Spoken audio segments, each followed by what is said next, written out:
வணக்கம் மக்களே. இந்த வீடியோவில் நம்ம ஒரு சோகமான செய்தி தான் பார்க்க போகிறோம். சமீப காலமாக திரைப்பிரபலங்களுடைய மரண செய்தியானது நாளுக்கு நாள் வெளியாகி ஒட்டுமொத்த திரையுலகையுமே உலுக்கி வருகிறது. சமீப காலத்துக்கு முன்னாடி நிறைய பிரபலங்கள் இறந்து போனாங்க. இப்போது பார்த்தீங்கன்னா மீண்டும் ஒரு பிரபல பாடலாசிரியர் மரணம் அடைந்திருக்கிறாரு. இவருடைய மரண செய்தி ஒட்டுமொத்த திரையுலகமே உலுக்கியிருக்கிறது. யார் அந்த பிரபலம், அவங்களுக்கு என்னாச்சு, என்ன தகவல், வாங்க இந்த வீடியோவில் விரிவாக பார்க்கலாம்.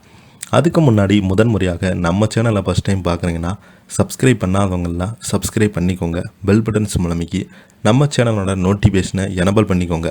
நாங்கள் போடுற வீடியோ எல்லாமே உங்களுக்கு உடனுக்குடனே வந்து சேரும். வாங்க என்ன தகவல்னு பார்க்கலாம்.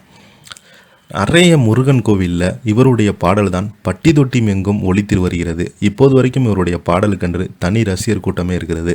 பழம்பெரும் பாடலாசிரியர் திடீரென மறைவால் ஒட்டுமொத்த சினிமா துறையுமே உடைந்து போயிருக்கிறது. யாருன்னு இந்த வீடியோவில் பார்க்கலாம். நான் உங்கள் வீட்டு பிள்ளை பாடலாசிரியர் பூவை செங்குட்டுவன் திடீரென காலமாகி போயிருக்கிறாரு. பிரபல கவிஞரும் பாடலாசிரியருமான பூவை செங்குட்டுவன் தனது 90 வயதில் திடீரென காலமாகி போயிருக்கிறாரு. சென்னை பூந்தமல்லியில் வசித்து வந்த இவர் இன்று மாலை 4:55 மணியளவில் முதுமையின் காரணமாக இயற்கை எய்திருக்கிறாரு. திரையுலகம் மற்றும் இலக்கிய பங்களிப்புக்காக பெரிதும் அறியப்பட்ட பூவை செங்குட்டுவன் சுமார் 1000 திரை இசையில் பாடல்களை, 4000த்திற்கும் மேற்பட்ட சுதந்திரமான பாடல்களையும், 5000த்திற்கு அதிகமான பக்தி பாடல்களையும் எழுதியிருக்கிறார்.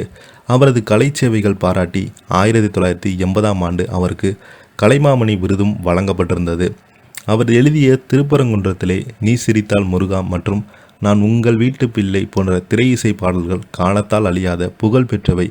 குறிப்பாக நாளும் தெரிந்தவன், நிலவுக்கே போகலாம் என்ற பாடல் நீல் ஆம்ஸ்டாங் நிலவில் காலடி பதித்த போது இலங்கை வானொலியில் நான் முழுவதும் ஒளிபரப்பாக்கப்பட்டு சாதனை படைத்திருந்தது. பாடல்கள் மட்டுமல்லாமல் பல நாட்டிய நாடகங்கள், தொலைக்காட்சி நாடகங்கள் பூவை செங்குட்டுவன் அவர்கள் எழுதியிருக்கிறார். தமிழகத்தில் 5 முக்கிய முதல்வருடன் பாடல் எழுதிய பெருமையும் இவருக்கே உண்டு. அறிஞர் அண்ணா ஆட்சிக்கு வந்தபோது அறிஞர் அண்ணா ஆட்சி தானியது இன்று அவரது பாடல் பொதுக்கூட்டங்களில் பரவலாக ஒளிபரப்பாக்கப்பட்டது. கலைஞர் கருணாநிதிக்காகவும் கருணை நீதியும் ஒன்றாய் சேர்ந்தால் கருணாநிதியாகும் என்ற பாடலை, எம்ஜிஆருக்காக நான் உங்கள் வீட்டு பிள்ளை என்ற பாடலையும் இவர் எழுதியிருக்கிறார். மேலும் ஜெயலலிதா முதல்ல பாடிய 2 அம்மன் பாடல்களை எழுதியவர் பூவை செங்குட்டுவன். தற்போதைய முதல்வர் மு.க. ஸ்டாலின் பல நாடகங்களில் இவர் பாடல்களை எழுதியிருக்கிறார். அது மட்டுமில்லாமல் சினிமா துறையில் ஒவ்வொரு பாடல்களும் இவர் எழுதிய பாடல்கள் அனைத்துமே பொக்கிஷம் போன்று இருக்கும். அந்த அளவுக்கு இவருடைய வரிகள் அனைத்துமே உணர்ச்சிபூர்வமாக இருக்கும் என்று தமிழ்நாடு முதலமைச்சர் மு.க. ஸ்டாலின் அவர்கள் இவருக்கு இரங்கல் தெரிவிச்சிருக்கிறாரு. இப்போ பார்த்தீங்கன்னா இவருடைய மறைவுக்கு நிறைய பிரபலங்கள் நேரில் அஞ்சலி செலுத்திருக்கிறாங்க.